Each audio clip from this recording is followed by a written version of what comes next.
faut-il que ces expatriés qui vivent à Hong Kong aujourd'hui s'inquiètent? Est-ce que ça risque de nuire justement au climat des affaires, comme on dit? Bah, forcément, il y a une contradiction énorme entre la promotion actuelle qui est faite de toute cette région de Zhuhai, Shenzhen, Hong Kong, à propos de laquelle tout est fait pour dire que malgré les inquiétudes qu'on peut avoir dans les milieux business en ce moment en Chine continentale, du fait de la guerre commerciale, du fait des compétitions plus ou moins légitimes ou fair-play qui se sont mises en place avec les étrangers, avec donc sous ce climat relativement anti-étranger qu'il y a dans la Chine continentale, on a mis l'accent récemment sur cette espèce d'îlot de libéralisme économique, en tout cas, qui inclut Hong Kong, qui est Zhuhai, Shenzhen, Hong Kong, qui tente à prouver qu'effectivement, ici, c'est différent.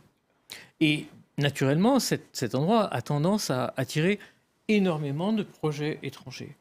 On a bien vu que certains hommes d'affaires d'origine chinoise parfois, mais tout simplement australiens aussi, ont eu des difficultés et ont été incarcérés en Chine. Donc les milieux d'affaires sont pris dans une contradiction colossale qui est de dire on nous a annoncé, comme vous l'avez dit, un pays de système, mais qu'est-ce que ça veut dire finalement un pays de système? Depuis 2014, le mouvement des parapluies, souvenez-vous, Occupy Central, voilà, comme on n'a rien obtenu. On n'a rien obtenu et on s'est dit que de toute façon, ça ne sert à rien de manifester, on se tait, voilà. Mais là, on sent vraiment le couteau sur la gorge.